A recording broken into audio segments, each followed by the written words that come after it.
all we could do, get in the ambulance, go, and trust. And that ambulance ride led to a second ambulance ride to the University of Kansas Health System, where Steve Oberhelman wound up with 2 surgeons working as a team to save his life.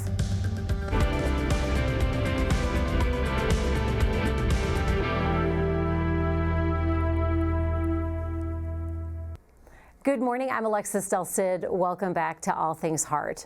The man you're about to meet, Steve Oberhelman, loves to bowl. And if you've ever bowled, you know it's a game of strategy. The person with the best offensive game and least mistakes wins. So when Steve was faced with what sounded like a terrifying heart surgery, he wanted the best offensive strategy. And who else than someone who has been both patient and surgeon? If you ask Steve Oberhelman what he likes most about bowling, it's clear. Strikes. He's competitive. His wife, Davy. I'm not a good bowler, but I like the socialization. Ever since I had my incident here, I have not bowled without her being by my side. Together, they strike a balance. And a big reason Steve is still rolling, Davy's quick action. I left this place on a gurney. You can tell it's still pretty emotional for me. They said that there's a chance I wouldn't make it. The episode Steve's talking about came out of the blue in this very bowling alley in these very lanes on June 26, 2023. I was feeling pretty good. I thought I might be on my way to a 700 series. About the second or third frame, I threw the first ball, and it just felt like something right in here in my back. I assumed it was a muscle spasm. And I told Davy, I said, something isn't right. Davy, who lost her first husband to a sudden heart attack, wasn't about to lose the second love of her life. How could this be happening again? She called 911 and Steve was rushed to the nearest hospital. They came out and said, well, we know what's wrong with you, but there's nobody here that can really do anything. Where do you want to go? And I immediately said KU. And KU was where we wanted to go to begin with. Yeah. But they have to take you to the closest one. A second ambulance ride took Steve to the University of Kansas Health System, where a team of experts led by thoracic surgeon Dr. Todd Crawford would save Steve's life. Once I got up on the floor, they were rolling me down the hallway, and I looked ahead, and there must have been 20 gowned medical personnel standing there and waiting for me. And that's when he came out and he said, hello, I'm Dr. Crawford, and I'm going to be your best friend for life. They liked that, but they weren't expecting to hear what Dr. Crawford said next. I'm going to crack open your chest. I'm going to freeze your brain. I'm going to turn off the blood to your body while we fix that arch. And I'm going to sew you back up. I actually started laughing. I said, that's pretty good. What are you really going to do? Yeah, really. We didn't think you could do that. It wound up being the first of 3 complicated surgeries. After they did my repair, they said, well, we kind of got bad news in that vessels are in the way and we can't put a stent in. So we're going to have another surgery and rearrange all those vessels in your neck. And then you'll have another surgery to put the stent in.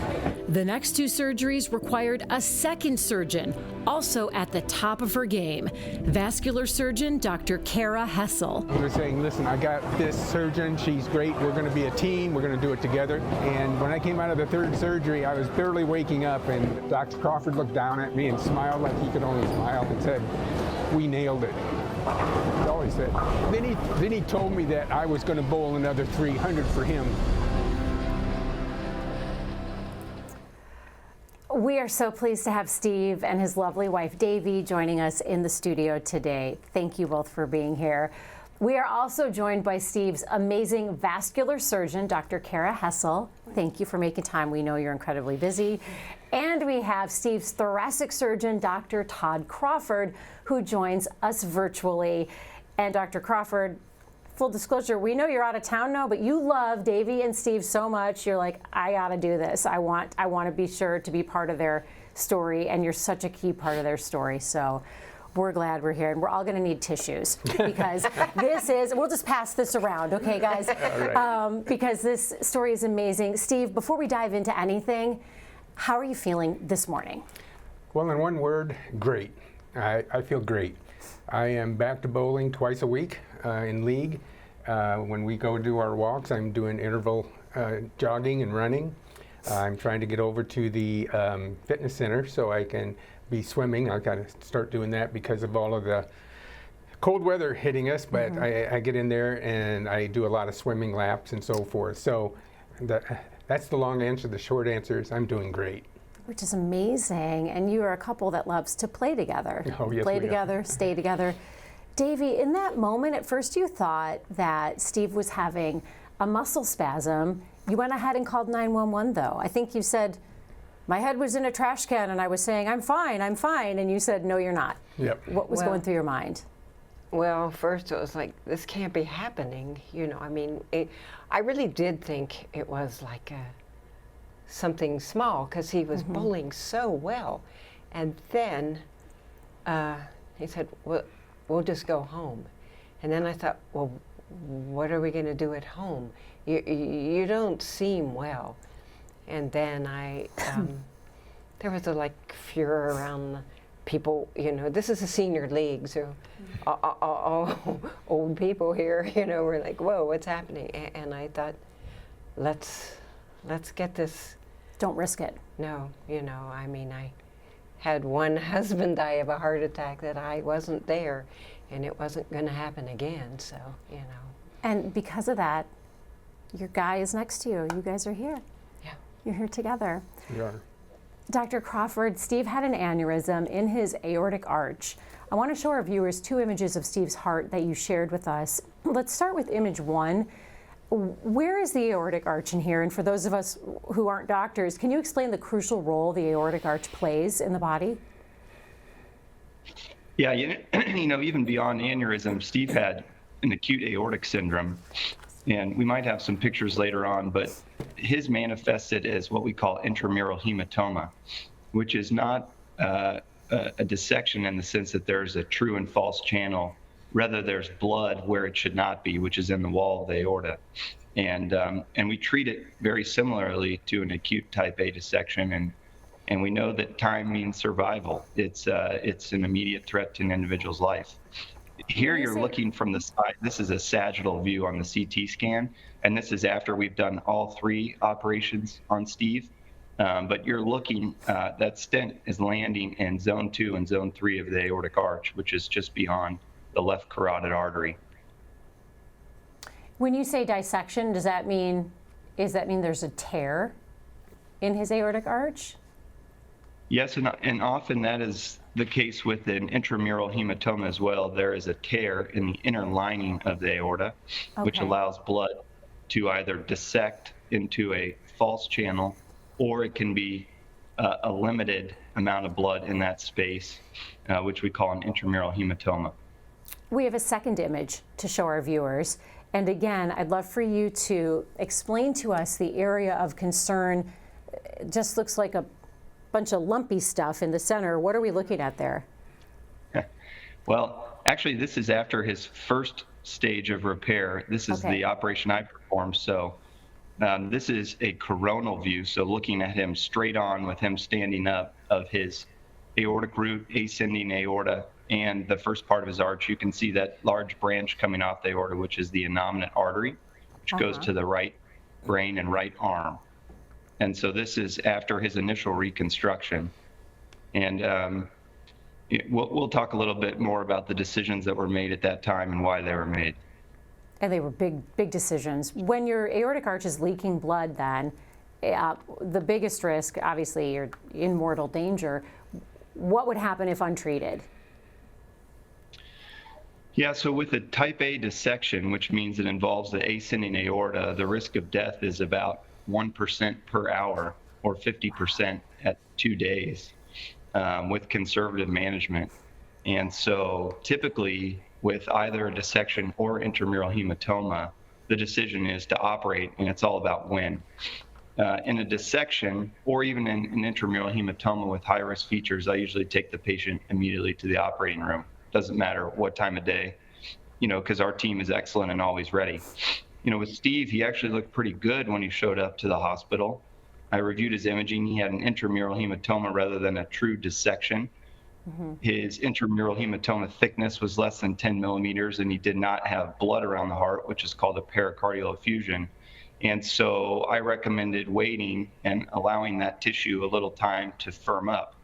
You know, when we treat an acute aortic dissection, especially intramural hematoma, that tissue is like wet tissue paper that we have to sew to. And what makes it especially challenging in an intramural hematoma is that you have to get all the blood out of that false area, you know, the inner wall of the aorta, before you can put it back together. And the risk of tearing it or creating more problems is pretty high. So that's why we waited a little bit with him. When you say wet tissue paper, it's like sewing wet tissue paper. That I get. That would be impossible. And that gets us to the surgery. And I want to reiterate what Dr. Crawford, you had to do in the surgery to Steve. And I can see why, Davey, you thought, I don't even know that's possible. You stopped all the blood flow to Steve's brain for 36 minutes. When you hear that, what were your emotions like going up to that surgery?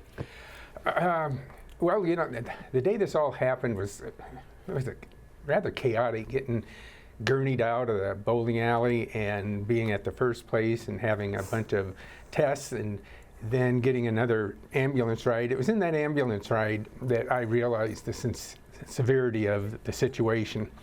And I realized that the only thing I was going to be able to do, I couldn't control my life. I had to trust, and I had to turn my life over to these strangers that I was just about ready to meet.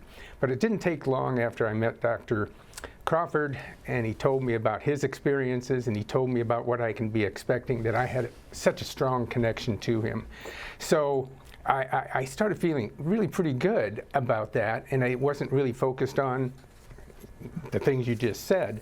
And then my daughter showed up, got here from Rochester, Minnesota. She is a physician. Her and her husband are physicians at Mayo Clinic, and she got here and spent some time talking with Dr. Crawford and the other group.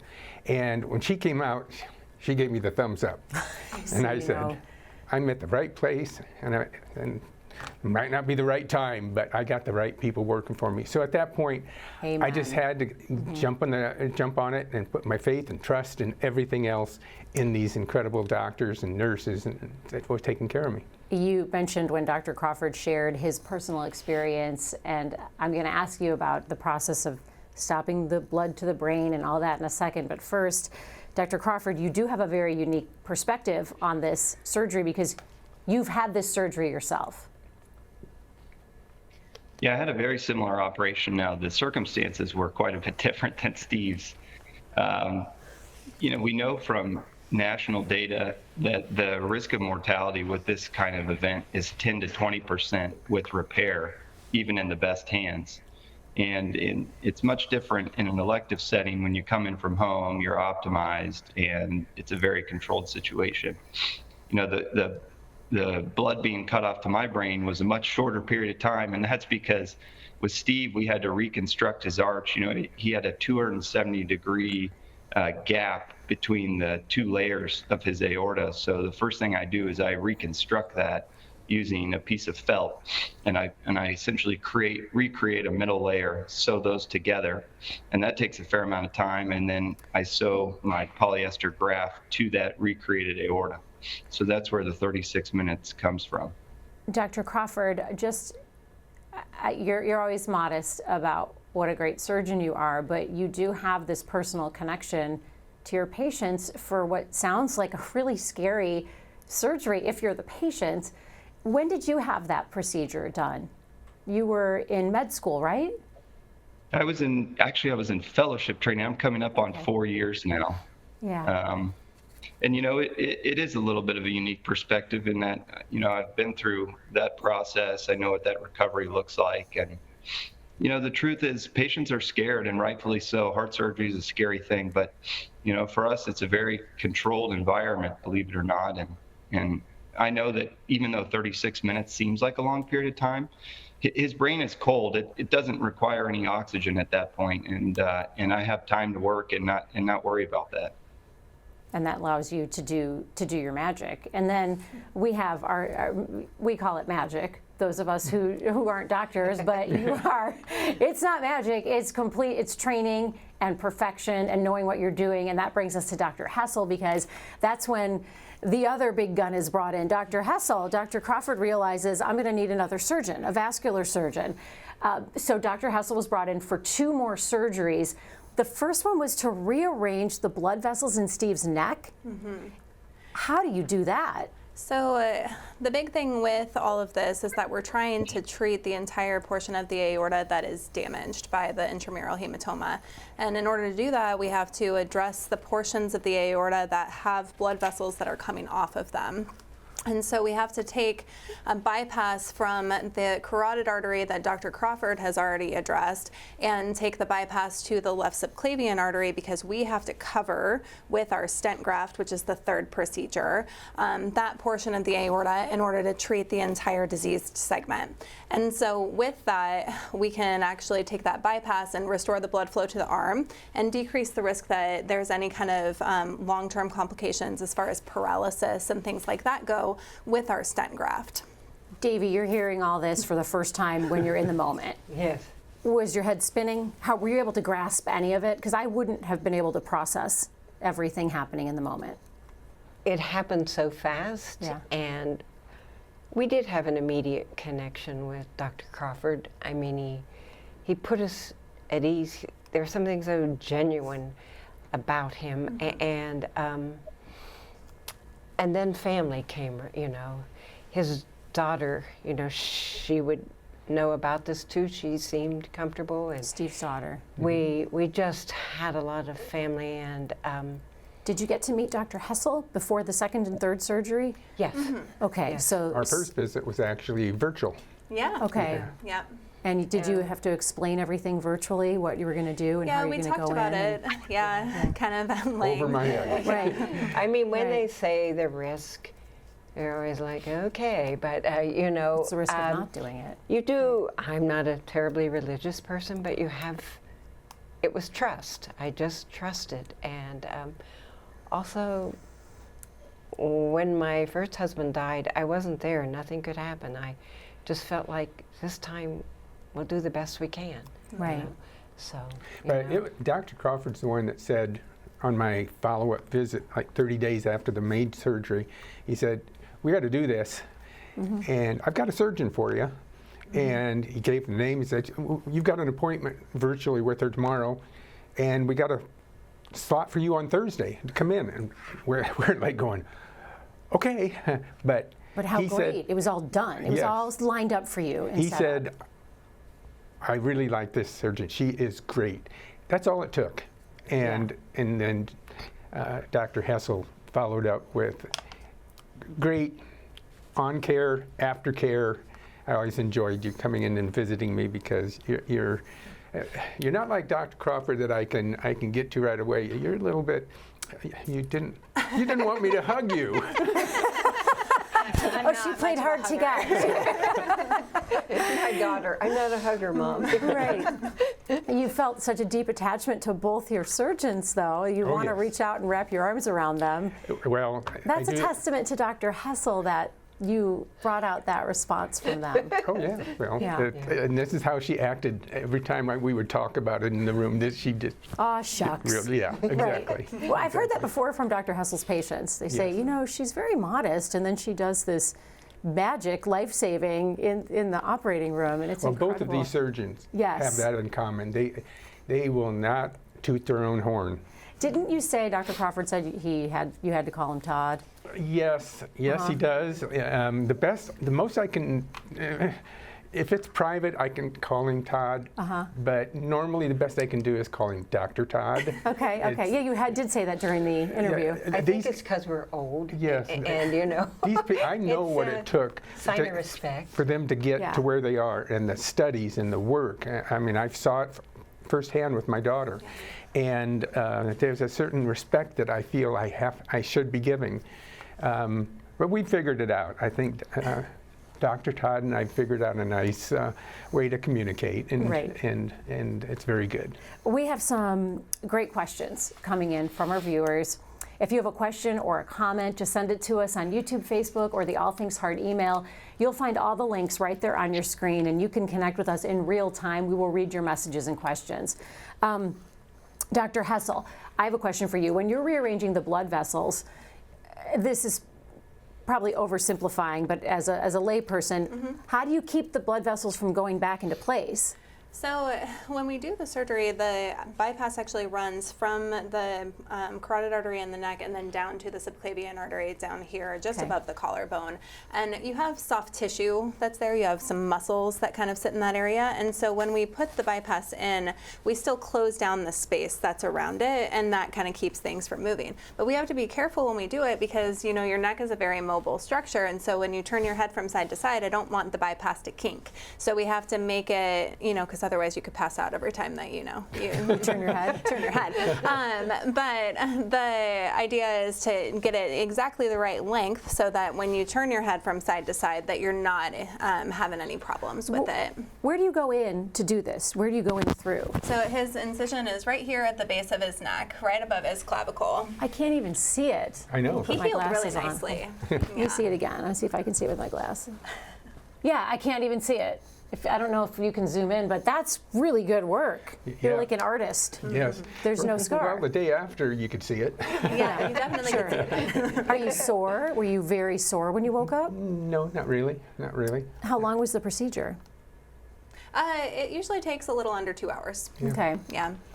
And then Dr. Crawford, after that second surgery was performed by Dr. Hessel, you then assisted Dr. Hessel with a third surgery during which you placed a stent into Steve's aortic arch. So was the third surgery the one that you both were in the operating room together, the only one where you were together working on him? That's correct. That was the curative operation. And I just want to reemphasize what Steve said. Dr. Hessel is very modest. She's excellent. And, you know, there's a reason why KU is special for treating these acute aortic syndromes, and that's because, you know, I realize I have limitations in what I can do as well. And having someone like Dr. Hessel to lean on to carry Steve through to the finish line is so important. And I think that's what's really unique about our aortic centers. We work very well together, and we have a solution for almost any problem. You have each other at the fingertips. The reason why we had to do Dr. Hessel's second procedure and then the stent is because the reason Steve had an acute aortic syndrome, that intramural hematoma, is because Steve had an ulcer at the very end of his arch that was leaking. And when he came back to see me after a month, he had healed up well from the repair I did in the front, which was the life-saving operation, but that ulcer was growing. And when the ulcers start to grow like that, we know there's a real risk of rupture, which can be fatal. And so in order to treat it, first we had to develop a landing zone for our stent, because when we deploy the stent, the way it works is it has to seal up against the aorta. There can't be any gap around it. And we typically need at least 2 centimeters. Sometimes we cheat a little on that, but 2 centimeters closer to my graft than the ulcer is. And in order to facilitate that, Dr. Hessel rearranged the blood supply so that we could cover that left subclavian artery, or the artery to Steve's arm, and then get a good seal. All these surgeries happened summer of 2023. End of June is when this started. So how long was it for you to finally go back to bowling? I know you were bowling yesterday. Well, after the first surgery, Dr. Crawford said that I needed to not lift anything over 10 pounds for 3 months. So I calculated it, and that would be October 1st. And we were in the bowling alley October 1st, and I was bowling. I was worried for a second you were going to say you were only using 8-pound balls. So was I, actually. And I was thinking, oh gosh, don't say you still went bowling. I was throwing my 15-pound ball. 3 months later? Yeah. Okay. And have you made it to 300, like Dr. Crawford told you wanted to? No, Not yet. No, of course, keep in mind that a perfect game is a difficult thing to do. Probably not as difficult as what they did here to me, but it is a difficult 12 strikes in a row, and I've only thrown 2 of them in the last 10 years.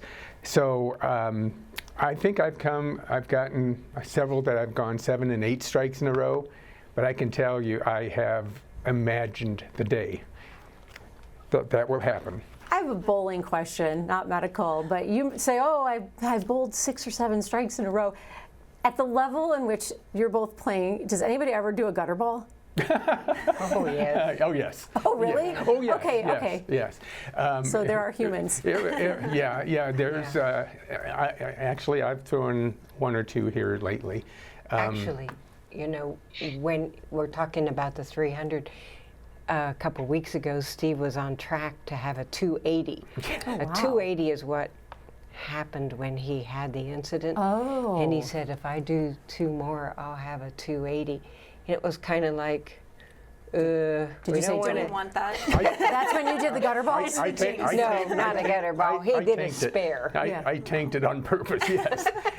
I don't want to offend any of the bowling gods. You know. Still, Davey, and before we get to our community questions, you've been through so much. How did you navigate emotionally the 3 surgeries as his spouse? You're in the waiting room the whole time. You're the one up at night. Your mind's going like a hamster wheel. Well, I was either his daughter or I was always in the room with him. I mean, he was never really alone for very long. Okay. And then when he first came home, he had to sleep on the, you know, we have one of those pull-out kind of couches, and then I slept on the pop-up bed right in the next room, so I was always there. Yeah. And we were so happy to be back home, and that feeling like everything's going to be okay. We went for a walk the next day, so it really, it was fine. You know, you just, like I said, you just trust. You're like, Just like the ambulance ride. Got in the ambulance and trusted. Yeah. yeah. We have a question from Jeremy Yenser, our community questions. Jeremy wants to know, does what happened to Steve have any warning signs leading up to it, or does it just happen all of a sudden? Do you remember warning signs looking back? I'd actually had an echo and a stress test in February, and there was nothing seen. At that point, they did put me on some lighter weight blood pressure medicines, but otherwise I was active. I was riding my bike. I had no clue. It just like that, and I felt it. Anne wants to know, I'll ask Dr. Hessel this, how does the body handle being under anesthesia that many times in such a concentrated period? So that is something that we do have to consider, and that's part of the reason that we give a little bit of time in between the procedures. You can do the second and third portions, what we did with the rearrangement of the blood vessels and the stent at the same time, but there's a little bit more anesthetic time built into that, and then it just becomes a little bit more complex from like a stroke standpoint. And so we try to separate those to give the body a little bit of a break in between those procedures then. But the total anesthetic time, Dr. Crawford, how long was the first operation, would you say? I know you said you shut off his flow for 36 minutes, but... Yeah, I think it was somewhere around 5 hours. Oh, wow. Okay. And then, you know, the 5 hours. The second surgery was a little under 2 hours. The third surgery was probably about that long too, when you consider all of the things that go into setting up for it and everything. So, you know, that's a pretty extensive amount of anesthesia, and so definitely something to consider. You know, people can get confused and everything after that much anesthetic, and so we have to watch things closely. I would love to keep this conversation going for another 3 hours, but we have to get to some final thoughts, and I want to start with Steve. And before we do that, I want to share something that Steve said during our initial interview about how you were fighting for yourself, but you were also fighting so hard for your family. Yeah, during this whole time, my son and his wife, they were pregnant with their twins. They'd already lost their first set of twins. I made it and they made it. And here you are with those new twins, the grandbabies, and who are the other 2 young kiddos in the picture, Steve? Well, sitting next to me is Adeline, she's 10, and sitting next to Davey is Caleb, he's 7. They are the children of my daughter. They live in Minnesota.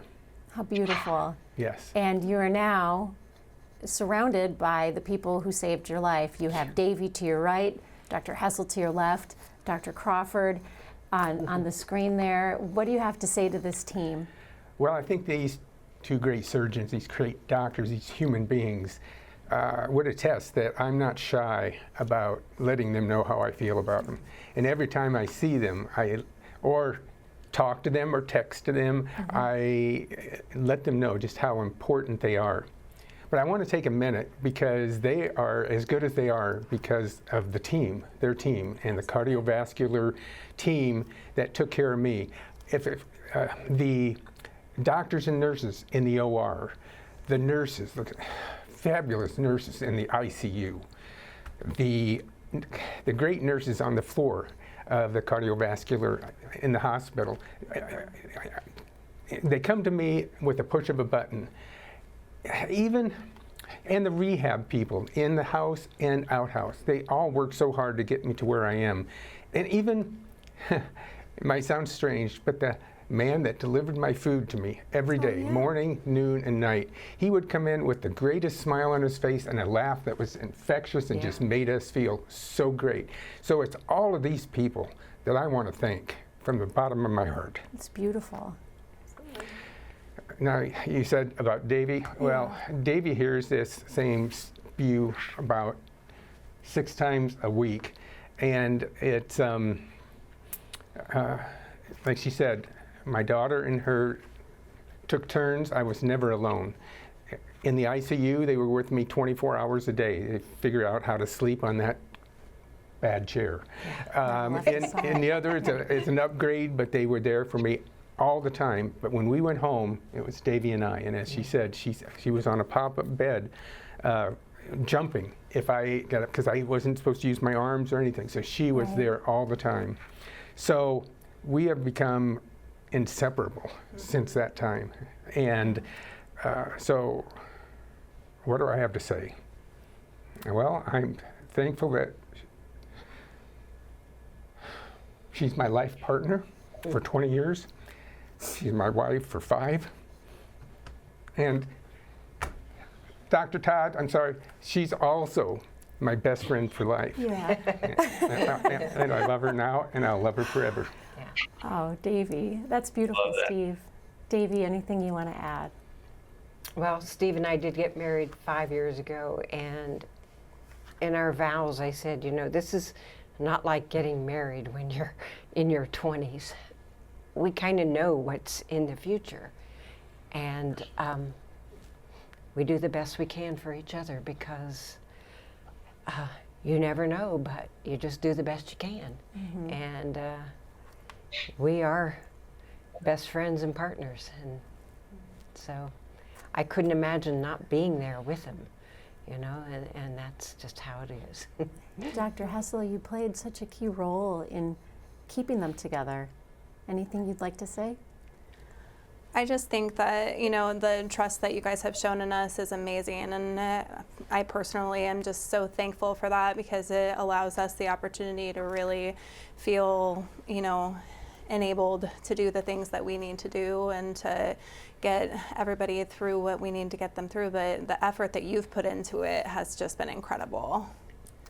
And Dr. Crawford, we know you have a very special tie to Steve and Davy. What do you want our viewers to know about this amazing couple that's sitting here today?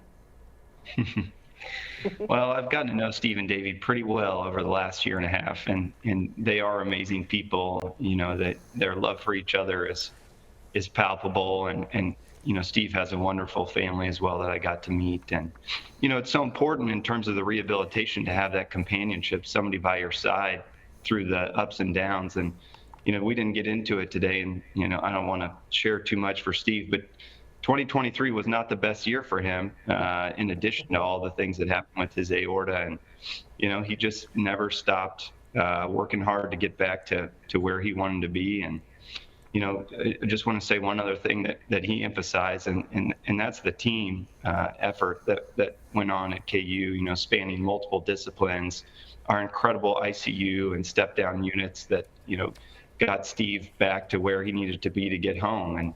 And you know, that's the privilege of working here, is having those people on your side. I can drop him off in the ICU after a long operation like that and go home and not worry because I know they're going to take excellent care of him. That's fantastic. Thank you for taking the time to join us, Dr. Crawford, Dr. Hessel, Steve, and Davey. Sharing your journey has been such a privilege for us to hear your journey and that you shared it with us. Thank you for joining the conversation with us this morning. And if you'd like to watch or share any of our previous episodes, just scan the QR code on your screen right now. It'll take you to links of all our previous episodes. And coming up next week on All Things Heart, dangerous blockages requiring open heart surgery discovered by an eye doctor. Why doctors say a routine trip to your ophthalmologist can be life-saving. That's next Thursday at 8 a.m. Coming up Friday on the Morning Medical Update, a rare condition can mimic dementia, but with the right doctor and the right diagnosis, problems with memory and walking can be reversed. I'm Jessica Lovell on the next Morning Medical Update. We compare the standard treatment with a new, less invasive option being studied. Friday at 8.